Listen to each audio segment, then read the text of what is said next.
it is China who win the face-off, sending it back behind the Japan goaltender. Picked up by Japan. And got a stick drop. Take advantage of that defender who's dropped the stick. It's kind of like having 4.5 men out there. Saito quickly retrieves her stick, and Japan just to regain possession, regain control, and get the puck moved out of their zone. Not many were to do so, waiting for some fresh legs to come on with just over 30 seconds on the clock. The second rebound, 26 yards near wall. Just got unbelievable wheels in hockey sense. And so quick on the break, and so quick to regain possession every time they lose it, which isn't too often. It's so impressive, so slick and so quick. China need to be at their very best. Good interception from ball for China, which Daniel said he's not keen on doing the maths, but it will be worked out. Japan win the face-off, and oh goodness!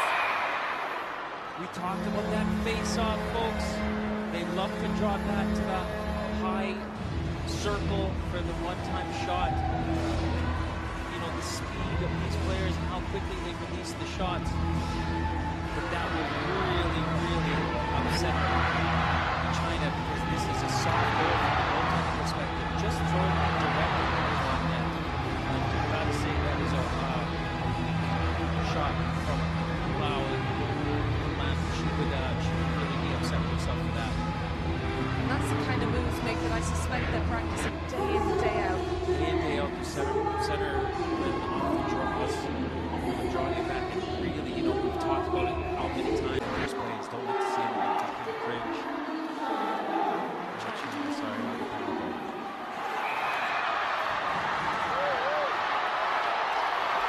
That's just it. I haven't even heard a whistle. But obviously a whistle's gone, but this will be good, Rebecca. There's so much noise we couldn't hear the whistle. The crowd were screaming when they saw that fight break out. But China had that shot on goal, and then that's when this melee erupted. Yeah, this is really what we want. This will fire up China. She's going to call a couple of penalties here. The officials are going to call them. I'm hoping, let's watch the shot. The shot comes in nice, down low. And the goalie picks up, she doesn't let out a rebound. But look, China are in there sniffing around. Japan doing a good job saying, hey, get out of our paint. Get out of the face of our goalie. They're protecting their goalie. So I'm hoping that they're just going to call 2 and 2. So penalties that will wave each other off. There'll hopefully be 5-on-4 still. Well, we already had the one in the box for Japan. Caruso was in for boarding just 10 seconds ago before the fight broke out.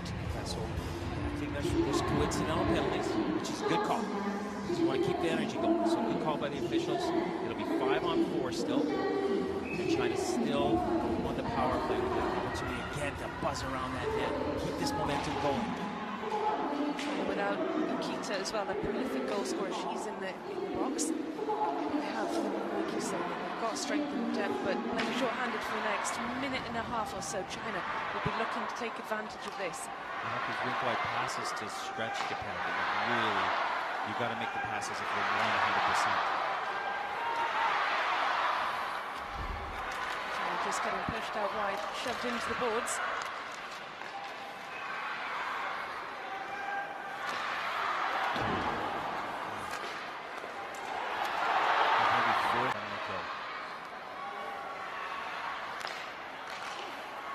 Just with these ring-wide passes, that's a mistake by you that allowed Japan just to come a bit forward, get a sniff of possession there, but China just looking to create some spaces here. Haven't been able to do so yet. There you go. Working up to the top of the umbrella for that one shot. Takes a deflection, goes through into the net. China nicely working the puck around on the power play, getting it up high, getting traffic in front of the net. Exactly perfect response on the power play for Dan Rand and his squad. Watch them move around the puck up the way. She winds up, doesn't go for a lot of weight on that shot. She's trying, folks, not to pound it into the net. She's just sending it to the net low, and it takes the deflection what we talked about in pregame, what China are going to be looking at doing, sending the puck on net, on low, looking for those defenders are going to be the areas this game can be won in for sure. It's another one off the draw. Like right out of their playbook. Well, they've got to be careful, China. They've been stung from there before, and that was a decent effort from Koyama. Can't find a way past Lai, but Japan come again. Oh, what a response. Fantastic goal from Shiga to make it 2-1 to Japan, to restore their lead. It didn't take them too long, did it, Nick, to respond to that equalizer from China? No, they're just so dangerous. So dangerous, Japan. You cannot give them any space. It is this line, that just keeps buzzing around, this first line of theirs. And look at that little move. The weak poke check. In that move, you come in, low circle, not a great angle, and another shot that they will want back in net. So quick and so good when we have possession, supporting one another, having a couple of options. Rushing that play a little bit. Rushing that play a little bit. Shiga took that shot. She had numbers in support there, but Japan, and again, they've another chance here. Yukita. Oh, geez, sick play. You could see Yukita. She gains the zone because she's right in front of us.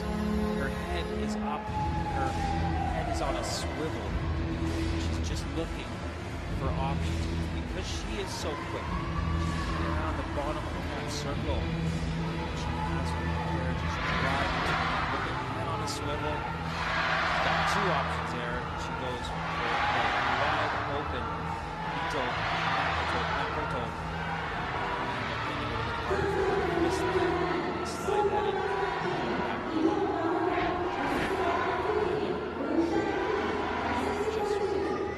that in. It's the fact that they can cover the ice. It's such a big ice pad, 60 meters by 30 meters, and it's so big. And for the stature, like they're not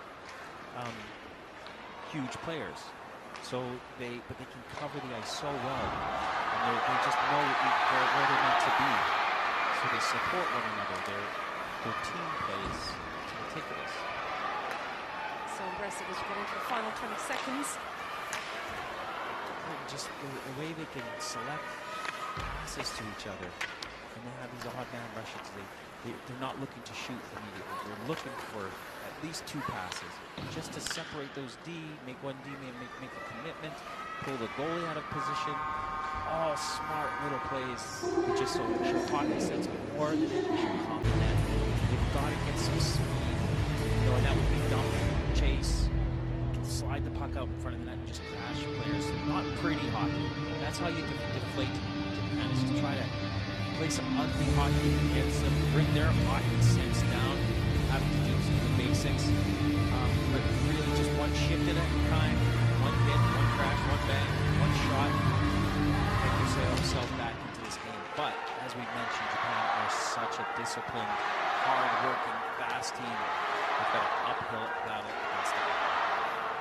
Yeah, it's a bright start for China, who win the face-off to start this second period. And as we've seen throughout this tournament, they're so quick to regain possession, quick in all aspects of their play, very well organised. Their transition, watch again. How they move the puck around. Shiga out to Sato. You have to regroup, get some new legs on the ice. Giveaway. Yukita had a player out to her left, decided to shoot just to get off the ice. Change. That could have been a costly giveaway for China in a dangerous area. Plays battling for possession up at the boards. Oh, Rebecca. Beautifully worked play by Japan. As we said, they work it up high, and they have players just buzzing to the net. This is a shot pass, so it's a heavy pass that directed low to the ice that just perfectly designed. That's what the play is for. It's designed for this ticket. So look at just directing it in on goals. 2 targets. China with a complete utter defensive zone breakdown. And 2. How they just work it high, direct it in on net. Not shooting to score, shooting for deflection or a rebound. Again, just directing it on net and going right through. I don't know if it took a deflection, folks, but you know, Japan not shooting to score here, they're shooting to get plays from puck in the net. But Lau is not playing great. And now, there you go. There is a goaltending change happening. So Lau has been relieved. Look at this shooting just directly. It does take Ujima with a little deflection. Was it Ujima? In our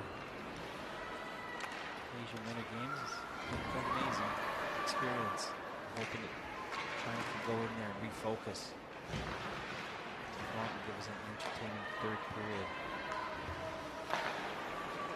Coach Daniel Ray will have some good words of advice. He seemed to in the last He might interval. text me for this. He might do, Nick. You're the oracle. Maybe you should be out there coaching. Yukita looking for the wraparound, hits the bar instead, and still Japan in possession as the end of the final 5 seconds.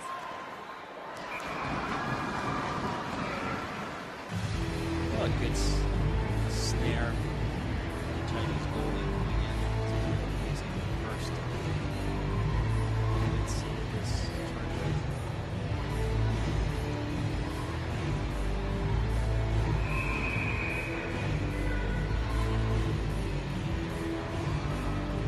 Chances on this. Watch Japan try to move that piece up the circle. Keep that. She get out wide as well, isn't that? Just off the central zone. Oh. Hungry, eh? Even with 1.7 seconds, I'm still having a sniff for goal. Your chest, I say, I've saved it a million times. Get this crowd behind you and let them go home happy. The puck is down for the final period of this match. Japan just 20 minutes away from back-to-back gold medals unless China can cause a huge upset now. They've got the home crowd behind them, a vocal home crowd, but it's Japan who start quickly.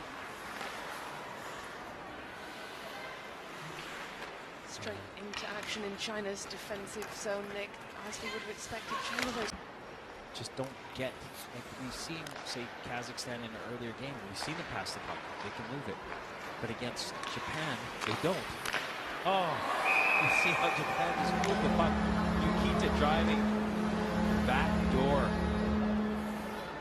for the stuff in to make it 6-1. And this is a punishing night now for China. Just 2.5 minutes on the clock and 2 goals. It's on the coaching staff of Kazakhstan. Just in front of the coaching staff of the Kazakhstan women's team. Look at that. Just throw it to the net, drive to the net. Players driving to the net, untouched. Waxing on a one play, their movement, their speed. They haven't taken their foot off the gas. They're still forechecking. They're still pinching in on the blue line. Oh, they're still scoring goals.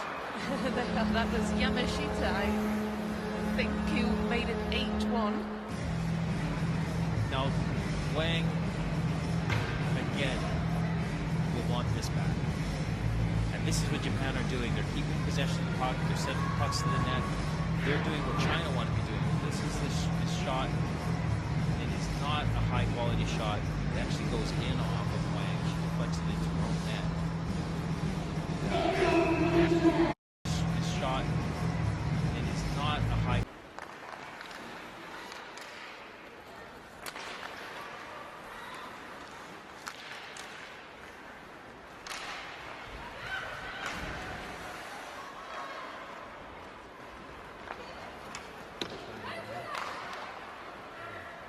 Just nobody's wanting to make a mistake or take a risk.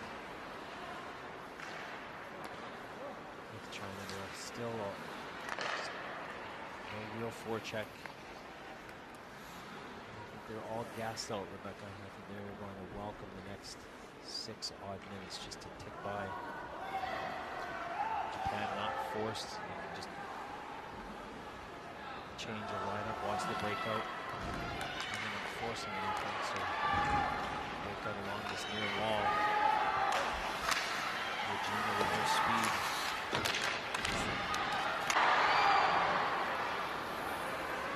Been nice to get a shot on net. The crowd were waiting for it. And so dominant defensively as well. Yamashita looking for a 9. One with the block. The crowd now starting to cheer in the final seconds of this match, willing China on. As they sense another goal coming for Japan, but the noise level is just starting to increase as we get into the final 10 seconds. Now for the last few seconds. That's all she wrote, Rebecca. And that is all she wrote, Nick. The buzzer sounds for the end of this match. Japan, champions once again, back-to-back gold medals. China, silver medalists in Sapporo in 2017. I was going to say they'll be going home with a bronze. They are at home. They take the bronze, and Kazakhstan are assured of the silver medal. But it was a masterclass from this impressive Japanese team. You keep calling them a juggernaut, Nick. That to me is evocative of some huge, huge machine. But they're small, they're zippy, these Japanese players. They are a huge machine in terms of what they can put up on the board. Yeah, they don't play physical hockey. They play fundamentally almost perfect, and then they have their hockey sense and their speed to go along with it, and they make it themselves. They're just a real